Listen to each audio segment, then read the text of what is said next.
All right, today we're jumping into a really fascinating deal. It's this strategic partnership between a huge established company, the cleaning giant Duskin, and this super fast growing food tech startup called Nosh. And believe me, there's way more to it than meets the eye. So here's the thing that's got everyone scratching their heads. Duskin is sitting on a massive war chest. We're talking a 20 billion yen M&A fund. They could have just bought Nosh outright, no problem. But they didn't. They went for a simple partnership instead. Why? That's the mystery we're going to solve. Okay, so to figure that out, we've got to look at who we're dealing with here and, what this partnership actually looks like. And man, these two companies are like night and day. On one side, you have Duskin, this old school legacy giant with this incredible boots on the ground human network all over the country.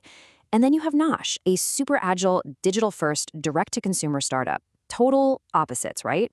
The specific deal they made is called a capital and business partnership. Now, it sounds fancy, but it's pretty simple. It just means one company buys a small slice of another, usually less than 20%. The goal isn't a takeover or anything like that. It's all about collaboration, about working together to hit some shared goals. And yeah, the official announcement basically confirms it's a minority stake. Which brings us right back to our big question. With all that cash burning a hole in their pocket, why would Duskin choose to just take a small piece of the pie instead of buying the whole bakery? So, what's the logic here? Well, the experts have a few really interesting theories. Let's walk through the top 3 possibilities. Okay, so the theories kind of break down into 3 camps. First, what does Nosh get out of it?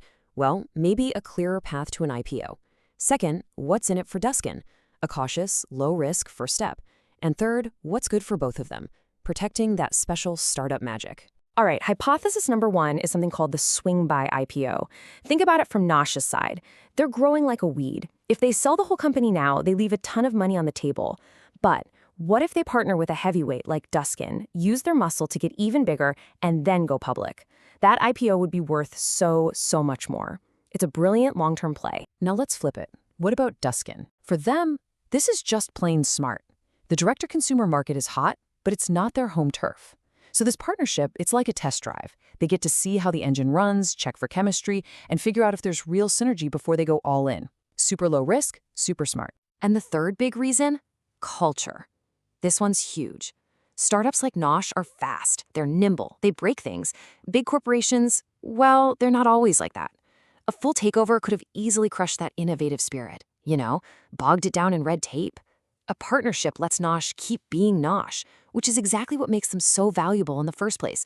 Okay, so those 3 reasons all make a ton of sense. Any one of them could be it, but what if there's something else, something deeper, something that really gets to the very core of what these two companies are? This is where we get to the real aha moment. Because when you peel back the layers and look at how they actually operate, you see it. This isn't just a smart deal. It's a perfect match. First off, just get a load of this number. Over 120 million. That's how many meals Nosh has sold since 2018. That is absolutely incredible. This is not some tiny startup. This is a powerhouse. So the question is, how in the world did they do that so fast? Well, their secret sauce is this incredibly slick digital sales engine. Seriously, it's a work of art. They've got programs for businesses, they've got programs for social media influencers, but the real magic is how they turn their own customers into a massive sales force through referrals. It's a beautifully tuned digital machine. Okay, so that's Nosh's digital machine. Now let's look at Duskin's superpower. 57,000.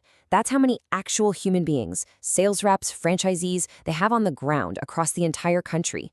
It's this massive person-to-person network built on trust.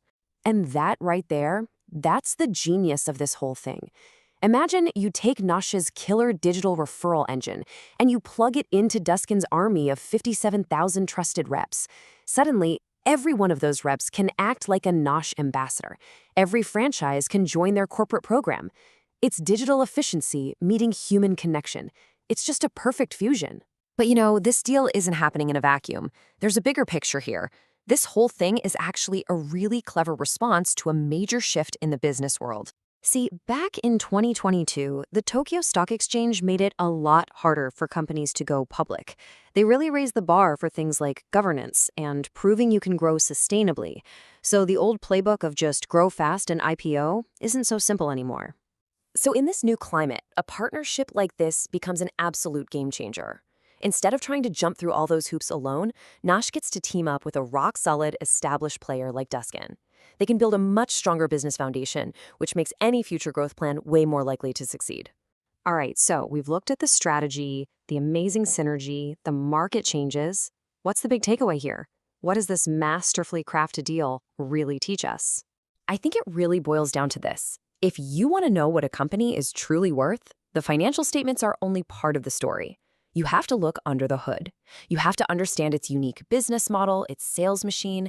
That's where the real value, the real magic, is hidden. The Duskin and Nosh partnership is a perfect reminder of that.